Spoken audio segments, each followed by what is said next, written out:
पुस्तक का नाम है मानसिक शक्ति, माइट ऑफ माइंड।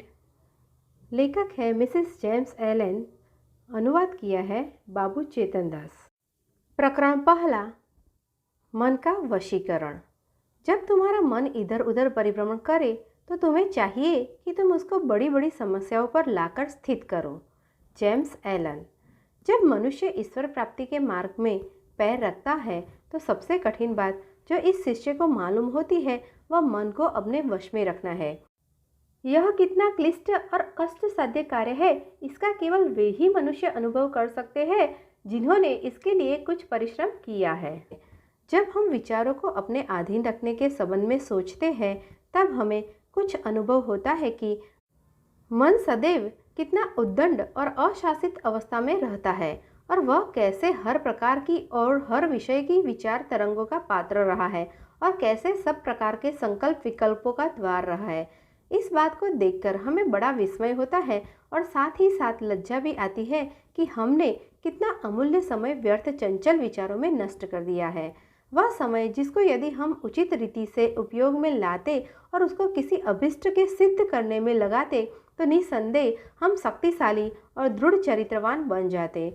ऐसा समय यदि हम शुभ विचारों और शुभ भावनाओं में लगाते तो हमारा जीवन सुधर जाता, हमारी अंतरात्मा पवित्र हो जाती, हम प्रभावशाली बन जाते और हम में आत्मिक शक्ति का महत्व आ जाता। हमारे विचार में किसी मनुष्य के जीवन का वह बड़ा दिन है जिस दिन की उपरोक्त बात की सत्यता उसके हृदय में बैठे। पहले पहले मन वश में नहीं होना चाहता। यह घोड़े के नए बछड़े के समान है जो लगाम लगाते समय बड़ी उछल कूद मचाता है और भागने की कोशिश करता है। यदि हम विचार को अपने मार्ग की ओर चलाना चाहते हैं तो हमारा मुख्य कर्तव्य यह है कि हम धैर्य धारण करें और अपने चंचल और अस्थिर विचारों को निरंतर अपनी ओर खींचते रहें। बार बार हमें कुछ निराशा तथा अधीरता तो अवश्य होगी और हमारा चित्त चाहेगा कि निराश होकर छोड़ दे, परंतु ऐसा करना सर्वदा अपने को हानि पहुंचाना है। सबसे पहली बात जो मन में बैठानी चाहिए धैर्य है। उतावली करने से भी न कभी किसी को कुछ मिला है और न मिलने की कोई आशा है। शीघ्रता करने से काम खराब हो जाता है और काम खराब करने से तो यही अच्छा है कि काम को धीरे धीरे करो और सफलतापूर्वक करो। इसलिए पहले पहल अधिक करने की कभी कोशिश मत करो और न विचार ही विचार में समय नष्ट करो, नहीं तो मन उसकी ओर न लगाने से थक जाएगा और फिर वह उस उत्तम कार्य के योग्य भी न रहेगा जो तुम्हारे सामने उपस्थित है। जो मनुष्य अपनी मानसिक शक्तियों को अपने अधीन नहीं कर पाया है वह वास्तव में मनुष्य कहलाने योग्य नहीं है। इसके अभ्यास करने का सबसे अच्छा ढंग यह है कि यदि हो सके तो प्रातःकाल कुछ समय नियत कर लो और उसी समय मन को स्थिर करना प्रारंभ करो। पहले पहल केवल 10 ही मिनट सही, तत्पश्चात 20 मिनट तक। जब 1 या 2 सप्ताह हो जावे तो समय को बढ़ा लो और आधे घंटे तक ध्यान किया करो और इसी प्रकार मन एकाग्र करने का अभ्यास बढ़ाते जाओ। मैं समझता हूँ कि यह बहुत अच्छा होगा कि एक शब्द लो और उसी पर मन स्थिर करो। उदाहरणार्थ सहानुभूति शब्द लीजिए। सहानुभूति की सुंदरता पर विचार करो। इसमें दूसरों को सुखी करने की कितनी शक्ति अव्यक्त है, किसी प्रकार और कब वह दूसरों के साथ की जा सकती है, इसके भेद प्रभेद पर सब प्रकार से विचार करो। संभव है कि ऐसा करते समय तुम्हारा मन किसी अन्य बात की ओर चला जाए और तुम समझो, आहा, यह तो बड़ा मनोरंजक है, अब मैं इस पर विचार करूँगा। परंतु ऐसी भूल कभी न करना।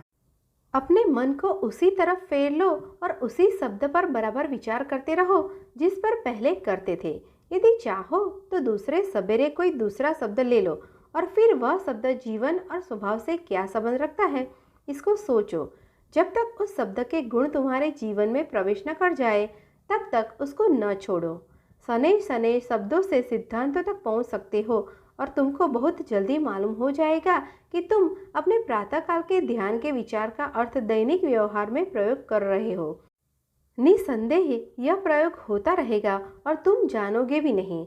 ऐसा अवश्य होना ही चाहिए, क्योंकि जब गंभीर विचार हम किसी बात पर करते हैं वह स्वभाव हो जाता है। मैंने एक बार एक युवती को देखा था जो कि बड़ी मुश्किल से लिख पाती थी।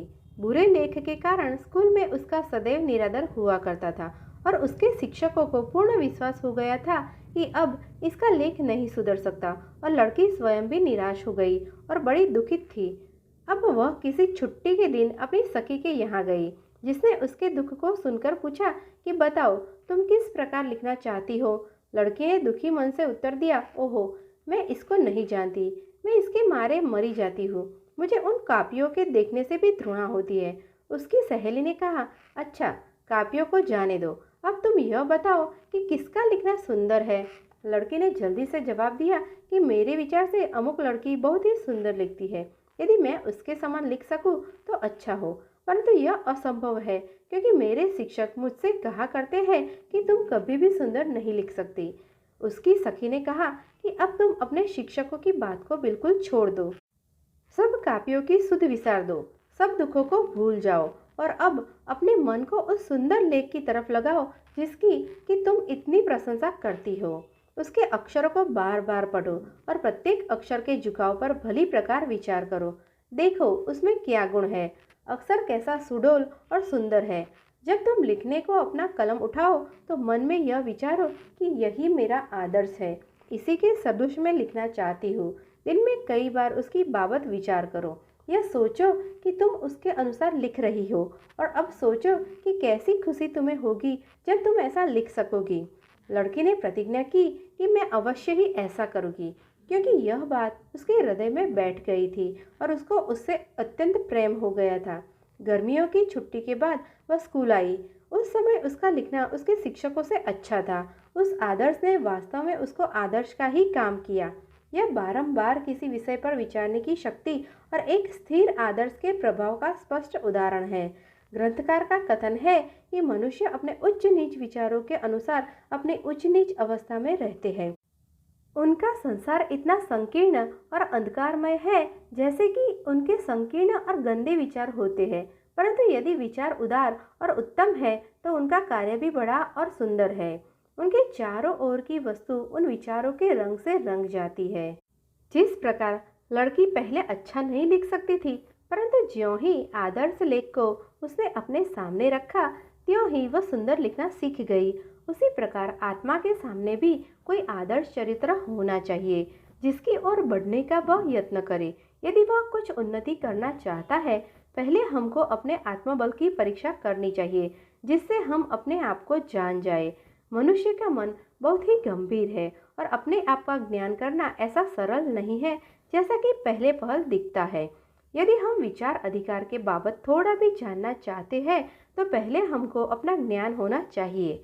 हम अपने विचारों के टुकड़े करें, अपनी इच्छाओं की संभाल करें और अपने से पूछें कि हमने वह कहाँ और यह क्यों किया। हम फिर से गत दिन और घंटे को याद करें और अपने प्रत्येक कार्य को तराजू में तौलें। क्या हम ऐसा करने के लिए तैयार है? यदि है तो हमें प्रतिदिन आत्मा परीक्षा के लिए थोड़ा बहुत समय खर्च करना चाहिए, जिससे हमें यह ज्ञान हो जाए कि हम क्या है और कहाँ है। अपनी आत्मा पर सत्यता का पूर्ण प्रकाश डालने से मत डरो। जो कुछ तुम्हें उस समय प्राप्त हो उसे स्वीकार करने से मत झिझको। याद रखो, आदर्श तक पहुंचना अपने आप को मालूम करना है। जो कुछ हम हैं इस अवस्था से उस दर्जे पर जाना है जैसे कि हम होना चाहते हैं। आत्मा में किसी वस्तु के प्राप्त करने की इच्छा को अभिलाषा कहते हैं। हाथों का फैलना किसी उत्तम और उच्च वस्तु के प्राप्त करने की इच्छा को दर्शाता है, क्योंकि जब दृष्टि आदर्श पर नहीं होती है तो मनुष्य नाश को प्राप्त होता है। जब हमें आत्मा परीक्षा से यह बात ज्ञात हो जाए कि हम क्या है और कहाँ है, तो फिर हमें अपने आदर्श को स्थिर कर लेना चाहिए और उसको अपने सामने रखकर एकाग्र मन से उसकी ओर ध्यान लगाना चाहिए। यदि हम इस प्रकार नित्य प्रति करते रहेंगे तो अवश्य ही अपने आदर्श के सदृश हो जाएंगे। यही हमारी कोशिशों का प्रतिफल होगा।